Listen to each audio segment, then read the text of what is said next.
Big Ten opener, Buckeyes and Badgers in prime time at the Shoe Saturday night. We got Pat Murphy on the line from Bucknuts to help us break it down. It's Wisconsin, so we pretty much know what we get. Has this program really changed in 30 years? Pat, how you doing today?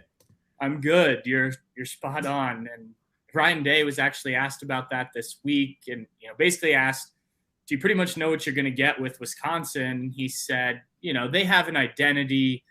They've got a style of play, but, they do different things offensively, defensively. It changes based on the personnel. But I think you're right. More or less, we know what we're going to get from this type of game, right? Yeah, they lost a game against Washington State a few weeks ago, but if you look at the stat sheet, I don't want to say they dominated the game, but they looked like the better team on the stat sheet. They were an 18-point favorite. They made some critical mistakes that are un-Wisconsin-like. That cost them the game, and otherwise two inferior opponents that they're completely just annihilated. But it looks like the typical great front seven on defense could be one of the top 5 to 10 defenses in the country that they typically have. Maybe the secondary is not the best in the world. Dominant offensive line, a great back in Braylon Allen, and a couple of complimentary guys, Ches Malusi, and a complete running back room. And then it's kind of up to Graham Mertz to make some progress, but he's not counted on to do a whole lot. But obviously he's got to deliver in the passing game. So that's kind of the Wisconsin take. So I guess if we start with the Ohio State offense, the approach here, they're expected to score and put up yardage against everybody, but this is going to be one of the top defenses they're going to see all season. Absolutely. Jim Leonard, regardless of personnel and whatnot, Wisconsin's defensive coordinator always does a great job. Wisconsin's always a good defense, if not a great defense, and makes life tough on opponents. And it helps that they can grind out games with their offense and their running game, and they limit possessions and whatnot. You go back and look at the history of these two programs. They haven't met in a couple years, but there have been some. There's obviously been a few Ohio State blowouts, but there have been some games. You think back to the Big Ten championship game a few years ago. Wisconsin's winning at halftime, and Ohio State really didn't have much going on offensively, and that's a pretty good Ohio State offense. So Jim Leonard has figured things out now. Sometimes it's taken playing a Buckeye team a second time in order to really, kind of narrow down what to do. I think it's interesting that this is coming off of Ohio State's best offensive performance, at least statistically, against Toledo, 77 points and 700 and whatever yards it was against the Rockets. So, yeah, it's certainly going to be kind of a battle of wits here between what Wisconsin can do and what Ryan Day has cooked up. I also think it's interesting. I wrote about this today. Ohio State came out 6 different times against Toledo in a power I formation, which is very un-Ohio State-like the past, decade plus maybe. And now you play a Wisconsin team that does that almost exclusively. And so, that's something I think Ohio State was going to have to defend. And that was going to be a question of how they do that. But maybe they've been practicing against it more than we thought, which will be interesting to see as well. Yeah, they may have said, okay, we need to get our defense ready for this, so we're going to implement it on offense. And then they must have liked some things and thought, hey, let's try it out. And, if opposing defenses don't already have too much to think about, now we've got to deal with this formation that we never dreamt that we would have to face. Yeah, well, and it also came to, so to speak, because Ohio State was down a couple receivers with Jackson Smith and Jigba and Julian Fleming and Cameron Babb all missing essentially the first 2 games. And so they needed to figure out the best to maximize their personnel. Obviously, you still have Emeka Egbuka and Marvin Harrison Jr., who both had 2 great games the last 2 contests. But you have 3 tight ends you really trust in Cade Stover, Mitch Rossi, and G. Scott.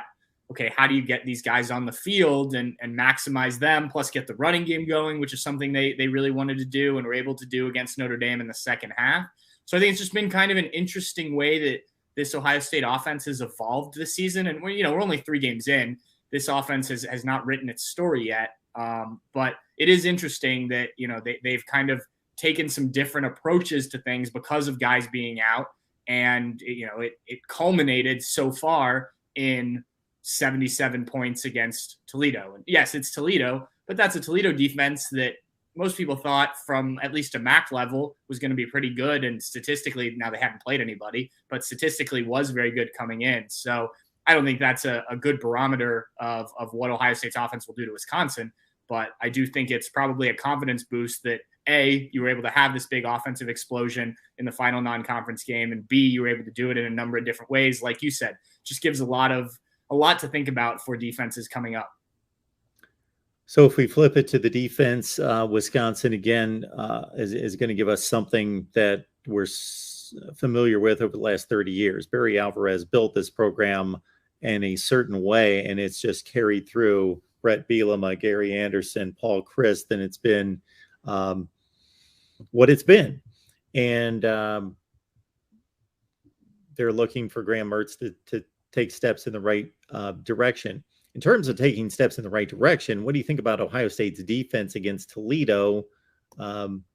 They dealt with a quarterback that's going to be kind of unlike Graham Mertz. Not that Mertz can't move, but Finn was tough for them to deal with in the open field, made some big plays. The opening, even the opening touchdown, seeing a receiver kind of run away from Cam Brown wasn't the best look there. So your assessment of and Jim Knowles' assessment of his defense. Well, Jim Knowles made it clear that it wasn't good enough, but I think Jim Knowles may have said that even if Toledo had only scored 7 points. I think he's still very critical of this group because he's still trying to get it to be what he wants it to be. And he admitted after the Notre Dame game that he tells the players, if you allow 7 or fewer big plays per game, you're probably going to win all of your games. And he said, actually he thinks it's more like 5, but he doesn't tell them that because he doesn't want to put too much pressure on them. And so this defense is going to blitz. It's going to do some things that are going to leave cornerbacks on an island out there. Especially when you play a mobile quarterback like Finn was, and he may be the most mobile quarterback Ohio State sees all year. J.J. McCarthy at Michigan obviously has proven he can move quite a bit, so that'll certainly be interesting down the road. But I'll be interested to see how Jim Knowles kind of takes and learns from this, because they did have some plays where they blitzed or they brought pressure from certain areas, and Finn was just able to kind of get out the other side and go. And, some of that was missed tackles, but some of it was also schematic. And, I think that's a good learning experience for everyone involved. Now, you take it to this week, obviously Wisconsin is not going to do that. But some of those missed tackles in the backfield could be problematic if, you do bring pressure, you do bring an extra guy, and all of a sudden Braylon Allen's breaking out instead of Daquan Finn, the running back for Wisconsin. And, you can kind of use some of the same principles, I think, there in a different way to kind of refine what you're doing and make sure you're smarter with the way you're handling things and, just tackling in general. But if we're talking about this defense and from a 3-game sample size, I think it's been pretty impressive what they've done, the turnaround that they've made. I think it's what we expected, right? It's guys doing their jobs, which is something that was a problem last year, too much, especially in bigger games.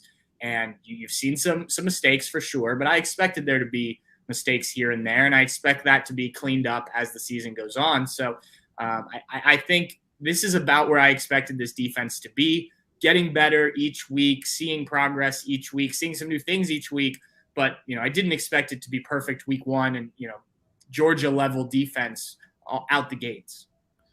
We got Pat Murphy on the line, Bucknuts 247 Sports. Head on over there. Check out Pat's work on the Buckeyes. Wisconsin's in town on Saturday night, Big Ten opener. So conventional thought is that if you've got a defense that there's an allowance there for 5 to 7 big plays per game, then the risk reward is that same defense should be creating a lot of tackles for loss and turnovers. So is Jim Knowles getting that out of this defense to his satisfaction? He's getting the tackles for loss for sure. And I don't have the numbers in front of me, but they've done well in that department. The turnovers were something that going into the Toledo game was a topic of conversation. And at least publicly, Jim Knowles, while admitting, look, obviously we want to turn the ball over, he also said you can't force that. You can't emphasize it too much so that players are trying to go out and get a turnover on every play, because that would just lead to mistakes and more big plays and whatnot. I think behind the scenes, from things that I've heard, it's been more emphasized in practice, not to a huge extent, but obviously that's a big part of the game. Now, one thing Jim Knowles did emphasize to us publicly was that there are other plays besides turnovers that can be as emphatic. A tackle for a loss on second down that sets up a 3rd and long that makes things much more difficult for your opponent, especially an opponent like a Wisconsin who doesn't, generally have the ability to pick up 3rd and long through the air. That's almost the same as a turnover or a big stop on 3rd and short, things like that you can also emphasize that make a big difference to get the ball back for the offense. So, yeah, only 2 turnovers. They did get an interception. They did get a fumble against Toledo so far this year. And I definitely think Jim Knowles would like that number to be higher. But I do think some of those other areas he's emphasized, they've done well. And that has still led to a successful defense each week. Talking Buckeyes, taking on Wisconsin, Big Ten opener Saturday night. Travion Henderson, kind of questionable. Yeah. I maybe probable, in between probable and questionable, if there's something along those lines. Ryan Day said he expects Travion Henderson and a couple other guys that missed Saturday's game against Toledo, Josh Proctor, the safety, Tanner McAllister, the safety, and Michael Hall, who was dressed but never got in the game, the defensive tackle who's played so well the first 2 games. It sounds like all of those guys were kind of last minute, okay, we're not going to push them type of injuries. And then obviously Travion Henderson, first series of the game, scores the touchdown, and somewhere in there injured his ankle is what I understand. He left the game in a walking boot, which I think everyone hears that and it's automatic freak out that a guy's in a walking boot, but sometimes that's just precautionary to make sure you don't cause any more issues. Luke Weipler left the center, left the Notre Dame game in a walking boot, and then came out and played the next week. So I think the indications are that Travion Henderson should be back, but Ohio State also knows, look, Mayan Williams has gone out and played really well for us. The passing attack's back on track. We got our receivers back. Dallin Hayden, the freshman running back, came in and played well against Toledo. Obviously a different level of competition that you're going to face against Wisconsin in that defensive front. But, if Travion Henderson, who, I think is one of the more talented running backs in the country, if he's questionable, they may not push him just because they do know they have some depth that they can trust a little bit. Please like the video and subscribe right here at the Voice of College Football. Get on over to Bucknuts 247 Sports. Check out Pat's work and get yourself ready for the Wisconsin game on Saturday. Pat, we appreciate you stopping by, breaking things down for us. Absolutely. Thanks, Mark.